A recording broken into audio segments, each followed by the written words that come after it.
मराठी सुलभ भारती इयत्ता 6वी पाठ क्रमांक 13 मोठी आई या पाठाचे आपण स्वाध्याय लेखन करूया। सर्वप्रथम आपण कठीण शब्दार्थ पाहूया। जिन्नस म्हणजे वस्तू, तुळ्या म्हणजे लोखंडाच्या जाड सळया, कडबा म्हणजे कणसे कापून घेऊन उरलेला गुरांना खाण्याचा जो भाग आहे, ज्याला आपण वैरण असं सुद्धा म्हणतो। त्यानंतर मातृभूमी म्हणजे जन्मभूमी, प्रेमभाव बाळगणे म्हणजे प्रेम असणे। अशा पद्धतीने आपण कठीण शब्दार्थ पाहिलेले आहेत। त्यानंतर स्वाध्याय पाहूया।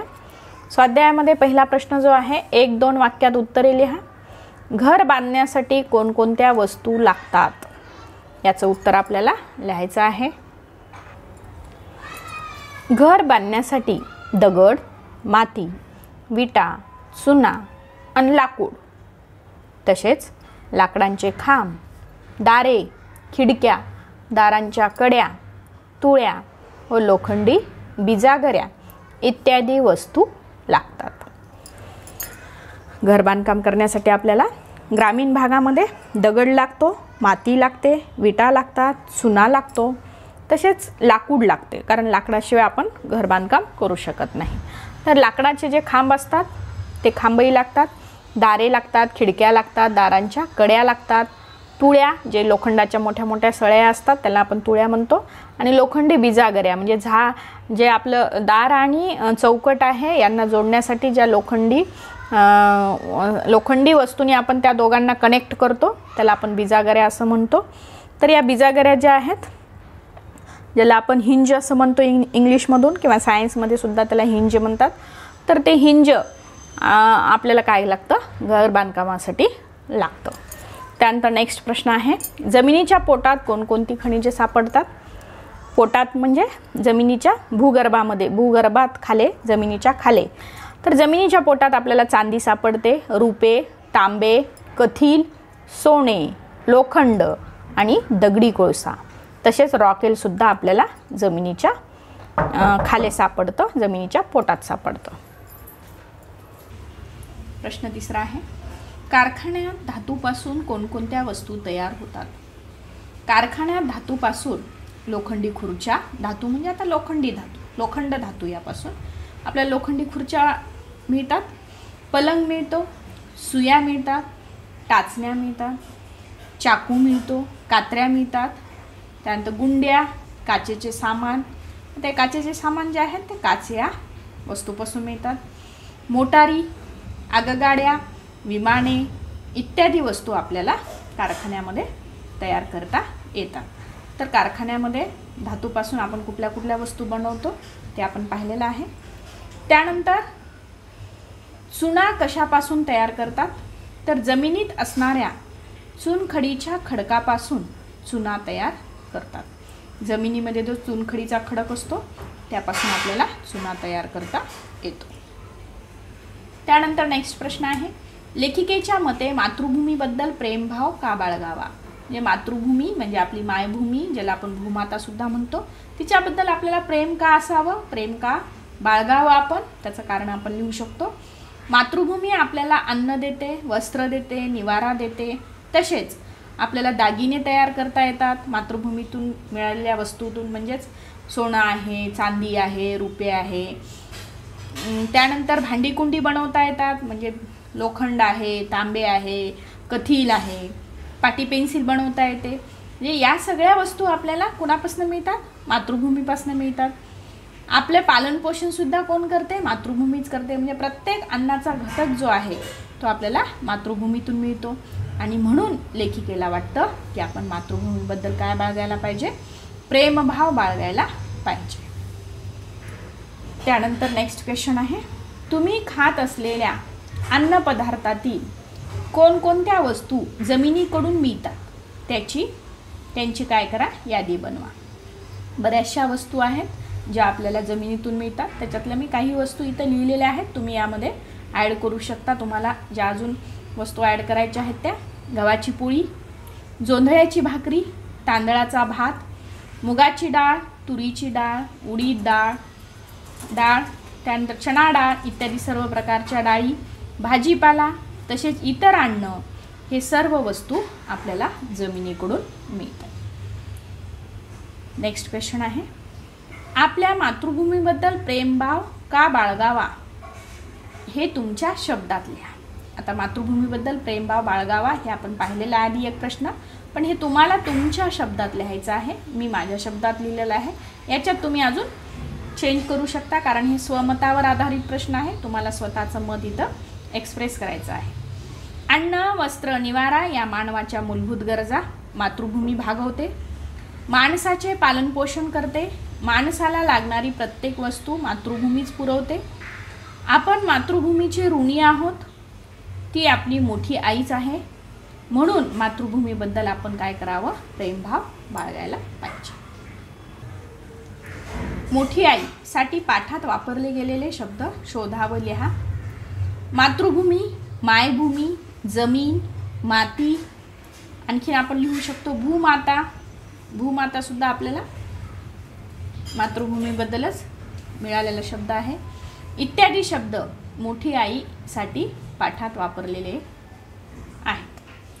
त्यानंतर नेक्स्ट क्वेश्चन आहे, पाटी पेन्सिल सारखे जोडशब्द पाठातून शोधून लिहा. पाटी पेन्सिल हा जोडशब्द आहे. तसंच खाऊ पिऊ, दगड माती, दूध दही तूप, गाई म्हशी, अन्न वस्त्र, धनधान्य, भांडी कुंडी, चहा साखर ही सर्व काय आहेत, जोडशब्द आपल्याला पाठात आढळलेली दिसून येतात. त्यानंतर नेक्स्ट प्रश्न आहे, खालील शब्दांचे समानार्थी शब्द लिहा. मातृभूमी यासाठी समानार्थी शब्द आहे मायभूमी. त्यानंतर वस्त्र यासाठी कपडा हा समानार्थी शब्द आहे. मायासाठी प्रेम येतं आणि आईसाठी येतं माता.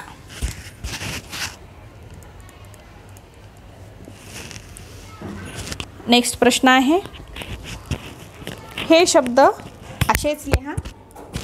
शब्द तुम्हाला इथं लिहून दिलेले आहेत, ते तुम्हाला ॲज इट इज लिहायचं आहे.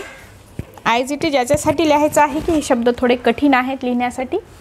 जिन्नस, भूमी.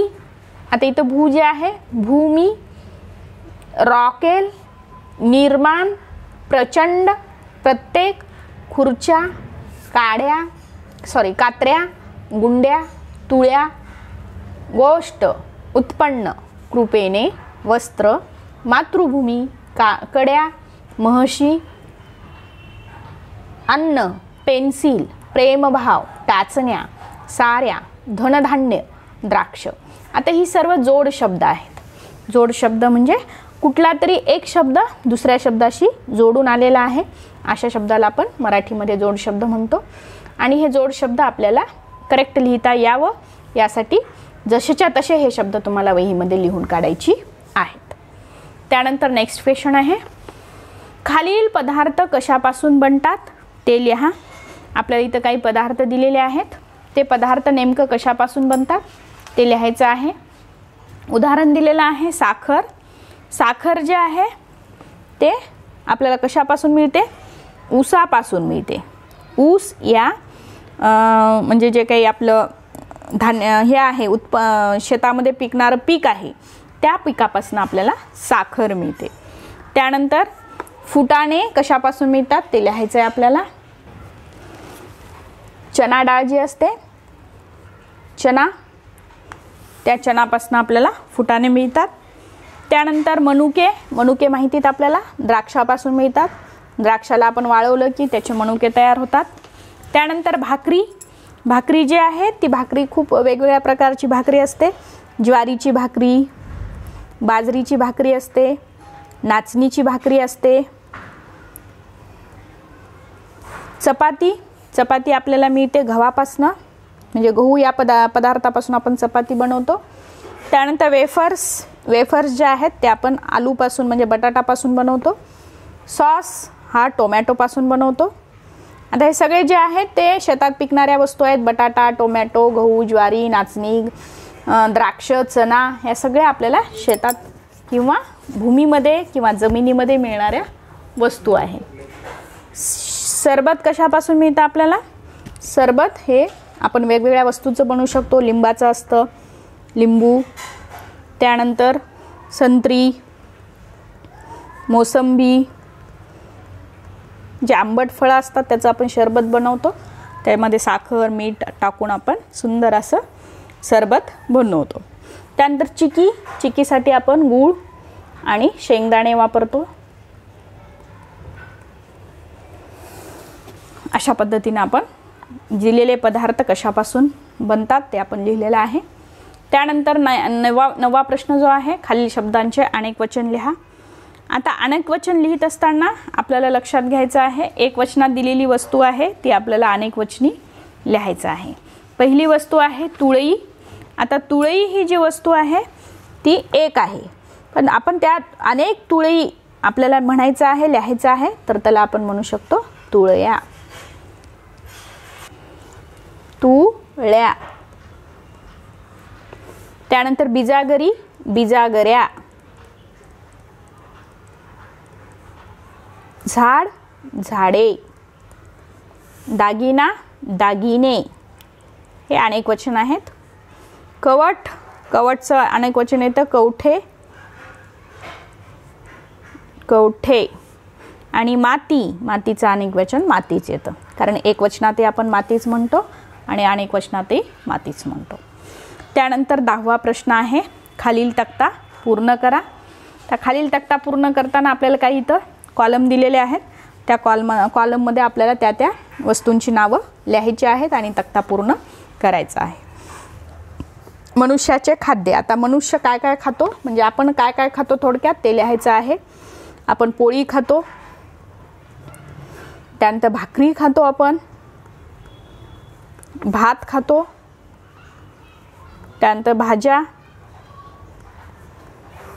दूध, दही, तूप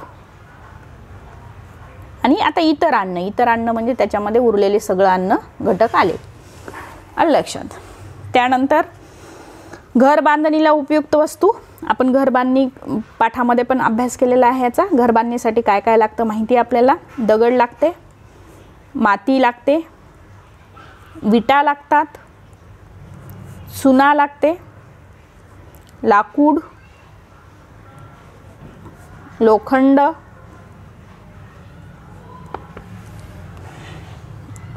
आता लोखंडापासून बनणाऱ्या तुळया लागतात. त्यानंतर बिजागऱ्या लागतात. आणखीन काही लिहिता येईल आपल्याला.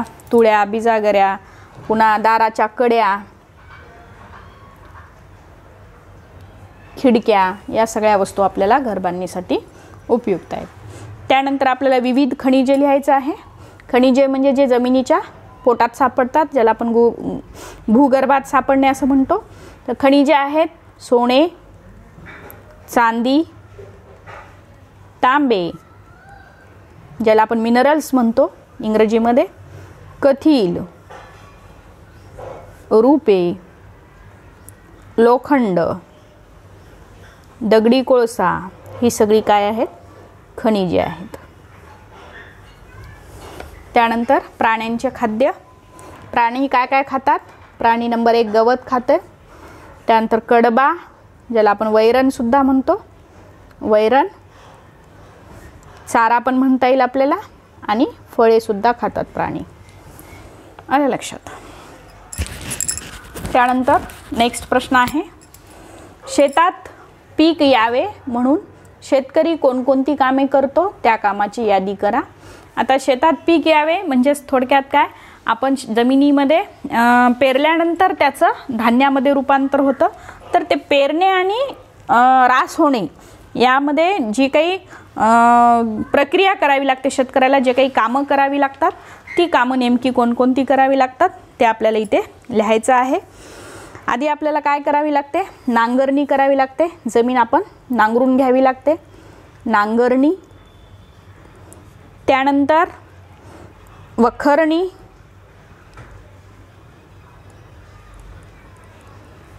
पेरणी, मग त्यालाच लावणी पण कुठं लावावं लागतं, कुठं पेरावं लागतं. लावणी, पेरणी, कापणी,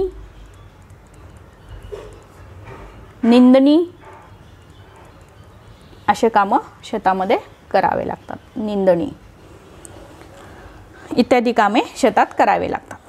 त्यानंतर आपल्याला खालील तक्ता पूर्ण करा. लोखंडी वस्तू आपल्याला लिहायच्या आहेत. लोखंडी वस्तू काय काय असतात तर तुळ्या असतात लोखंडाच्या, त्यानंतर खुर्च्या असतात, पलंग असते, सुया, टाचण्या या लोखंडी वस्तू आहेत. काचेच्या वस्तू आपण लिहू शकतो. ग्लास आहे, बॉटल ज्याला आपण बाटली म्हणतो मराठीतून, बाटली, मग काचेच्या वस्तू. शोकेस भरपूर असतात काचेचे. त्यानंतर लाकडी वस्तू, खुर्च्या, लाकडाच्या खुर्च्या पण असतात, टेबल, खांब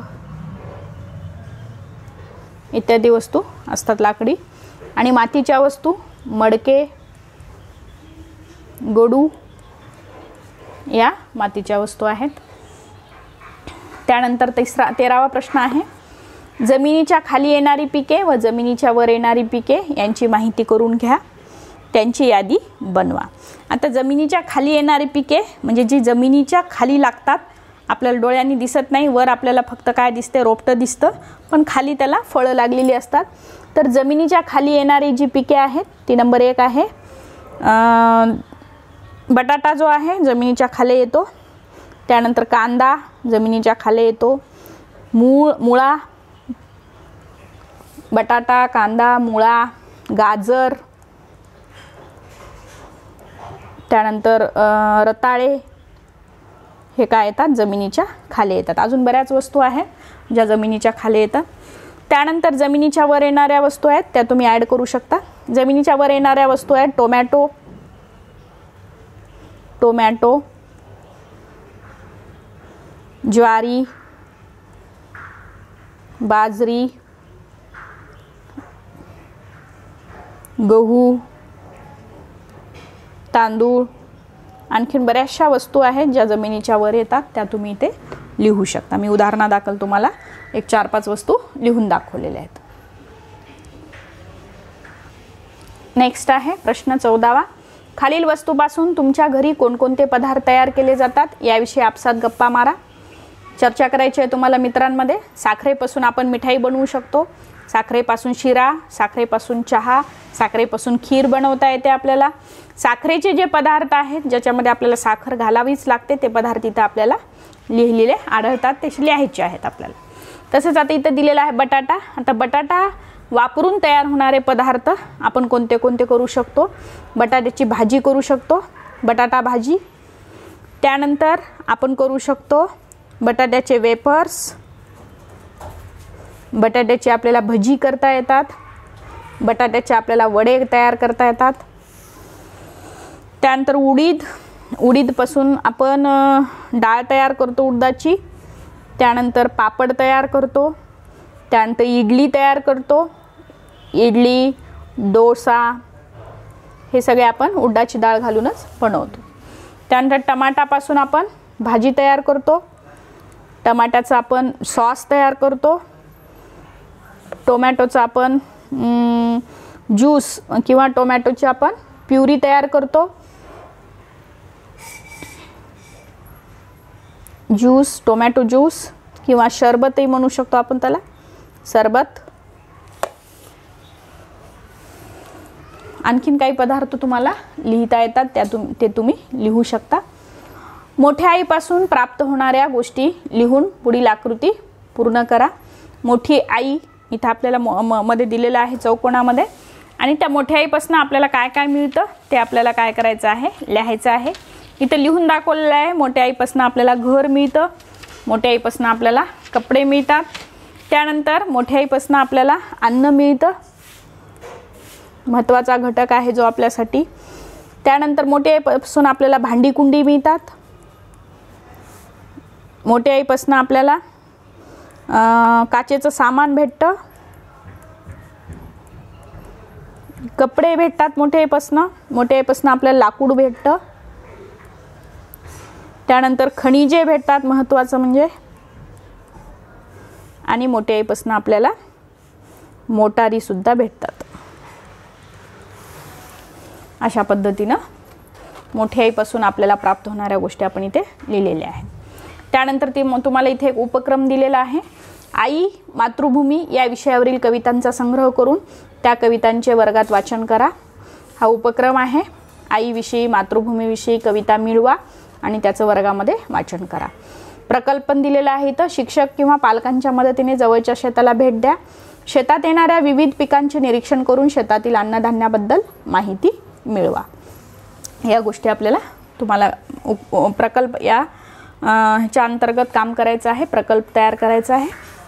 त्यानंतर खालील वाक्यात प्रश्नार्थक चिन्ह, उद्गारवाचक चिन्ह, अपसरण चिन्ह, एकेरी अवतरण चिन्ह, दुहेरी अवतरण चिन्ह, फुल स्टॉप, कॉमा म्हणजे पूर्णविराम आणि अर्धविराम, स्वल्पविराम, अर्धविराम नाही स्वल्पविराम, या सगळ्या विरामचिन्हांचा वापर करून तुम्हाला ही वाक्य पुन्हा लिहायची आहेत.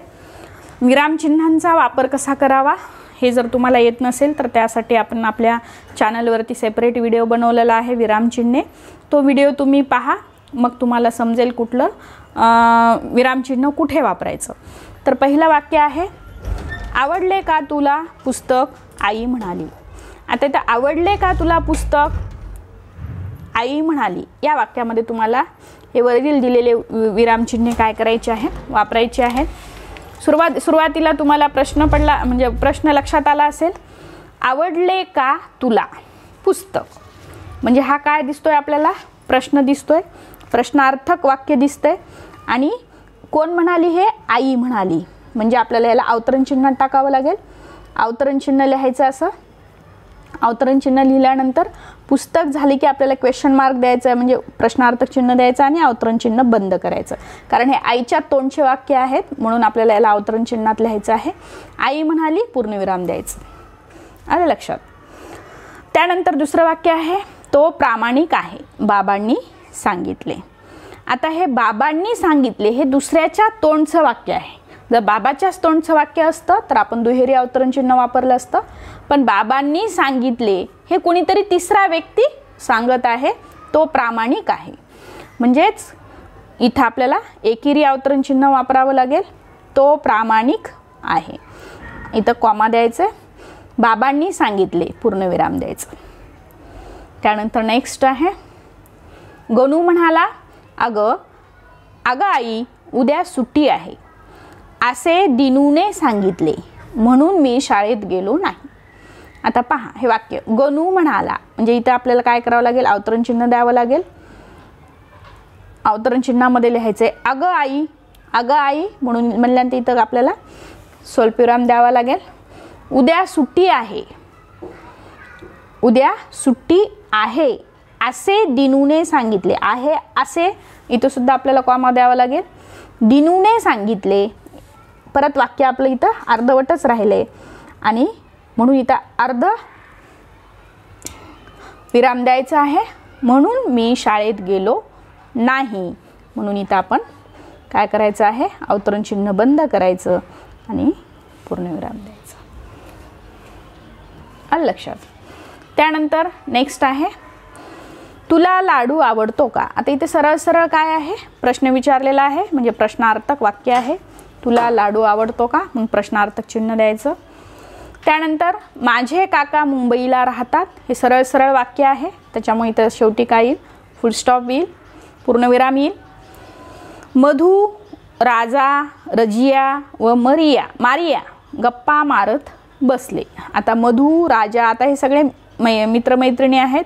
मधू झाल्यानंतर आपल्याला कॉमा द्यावा लागेल, राजा झाल्यानंतर कॉमा द्यावा लागेल. रजिया व मारिया गप्पा मारत बसले म्हणजे इथं पूर्णविराम द्यावा लागेल. अशा पद्धतीने आपण विरामचिन्हांचा वापर करून हे वाक्य तुम्हाला परत लिहायची आहेत, हे लक्षात घ्या. त्यानंतर इथं आपल्याला वाचायला सांगितलेलं आहे. वाचन करताना सुद्धा कसं वाचायचं, आरोह अवरोह याचा सुद्धा आपल्याला अभ्यास असणं आवश्यक आहे. आपल्याला मराठीसुद्धा व्यवस्थित आवाजामध्ये वाचता आली पाहिजे. मी आता वाचून दाखवणार आहे, तुम्ही नीट लक्षपूर्वक पुस्तक घेऊन हे तुम्हाला लक्ष देऊन पाहायचं आहे. पुस्तक समोर ठेवून जर ऐकलात तर तुम्हाला सुद्धा त्या पद्धतीने वाचता येईल.